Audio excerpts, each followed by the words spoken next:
When Jesus sets up this teaching about God along the lines of a simple logic puzzle, we feel really confident about the answer, right? Which I think is the point, of course. Jesus wants us to get the idea. Behaving like an inhabitant of the kingdom of God is better than talking about it. So we have this old way of being, this sort of way of thinking about the world as word versus action, right? And this binary way of thinking, word against action, is pretty intuitive, even if the logic is actually more complex than that. In setting it up the way he does, Jesus gives us his priority. Because there are two sons, and both of them lie. Or, perhaps change their minds. It happens to be that one has lowered expectations and then surpasses them, while the other raises expectations and then fails to meet them. We're presented with an ethical quandary about the value of a person's word, and yet we overwrite our concerns instantaneously. Because action, doing the will of the Father, is that much more important. We don't even think about how fast this decision is made in our minds.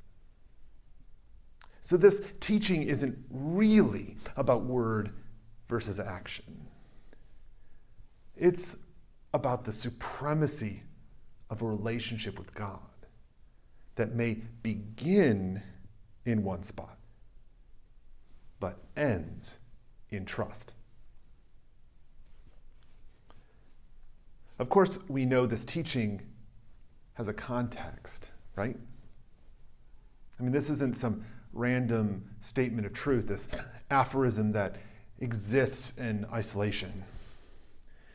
He's telling this to the chief priests of the temple who have just confronted him. Because this is after the triumphal entry, right? That moment that we celebrate as Palm Sunday. Jesus has just driven the money changers and livestock sellers out of the temple. And so these leaders confront Jesus right then about his authority. Why do you get to do these things? And Jesus says that he's open to talk about authority if we start with God's authority working through John the Baptist. Which is a tough question, right? They're in kind of a pickle if they say, well, sure, if we go along with that, then we're sunk. And also, if we don't go along with it, we're sunk. So they do nothing. Now, in a modern version of this story, Peter would be serving as Jesus' hype man here. He'd be the one who'd be like, "Aw, snap!" Like, we need that right here. Because Jesus is confronting them right where they live. He's confronting this idea of relationship of God to what we do. So this story then, this teaching comes out of that. He's teaching to these people who just confronted him about authority. He's teaching them about word and action, right? But it isn't just inside that context, right? He then brings it to these outside groups, the tax collectors and the prostitutes, and saying, here are people who break the rules. These people who should be driven out. And yet, the kingdom of God is for them because they are closer in that relationship to God than anyone who would cast them out. Now, this is such a challenging word for us. And so doesn't match what we would like it to be. So all the more reason why we would just take that teaching out of it, that other teaching we were just saying, take that out of its context and just say, this is what we're supposed to do.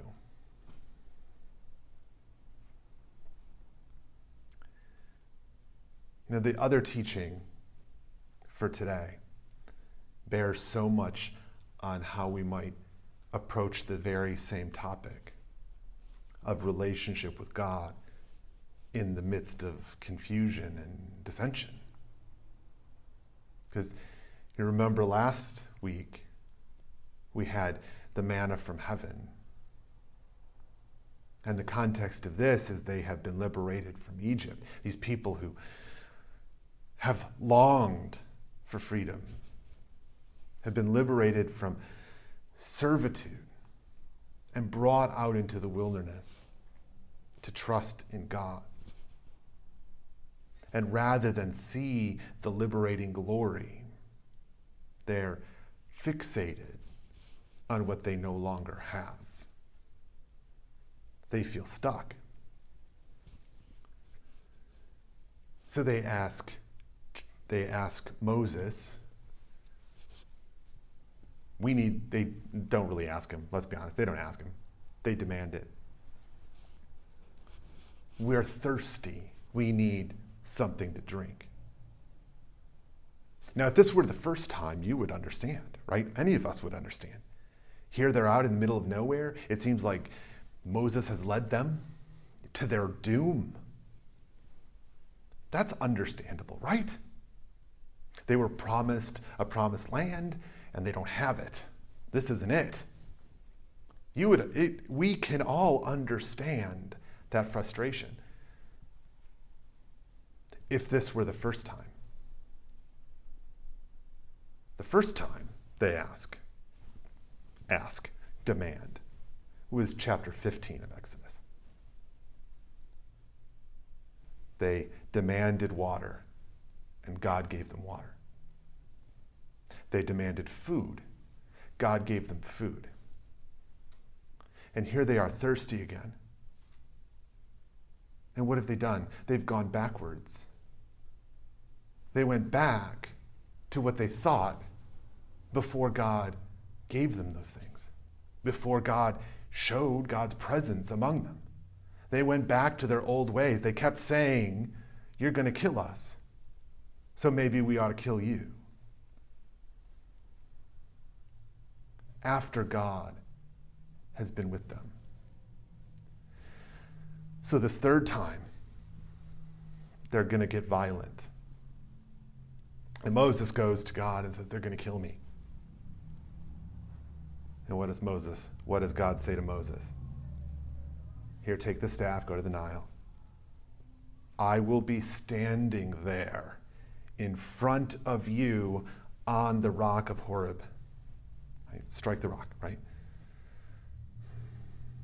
It says Moses did so in the sight of the elders of Israel. He called the place Massah and Meribah because the Israelites quarreled and tested the Lord, saying, is the Lord among us or not? They're fighting over whether God is with them when God has made God's presence known multiple times, and they're refusing to see it. There is no question about God's presence. God is there. There's no debate. But they make debate. Friday at 11:15. Shortly before we get together.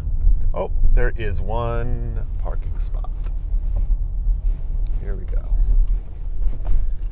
Driving it. Oh, but there isn't a parking spot. It's being used. I'll have to come back another way. wanted to get some video. But they're all using it up today. So that was the line. Till about 11:30 on Friday. And if you haven't been around to see it, it gets pretty full, doesn't it? Wrapping around. When they started, it was shortly after 12. They'd run from 12:15-ish to before it would usually be done by 1. But now they've expanded it starting at 11, and the line wraps around. Some mornings on Friday, the line starts before 9. So people are lining up to get their daily bread. And this time, as you can see, there's all sorts of people and all sorts of food to get for their weekend. It's one of the pieces from the manna from heaven story that is easy to overlook, that they would get a double portion on Friday so that they would not have to gather the manna on Saturday, which was the Sabbath. So we are here, thankfully, we have this opportunity to work with a group that wants to do that quite literally, giving food on Friday that can be eaten on Saturday. So what is the authority? Why are the Pharisees so off?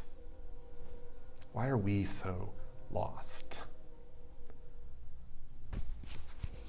Why do we feel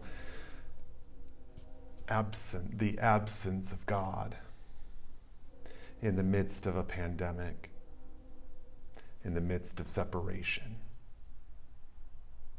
Why do we feel separated? Of course, the conditions are obvious. But why do we?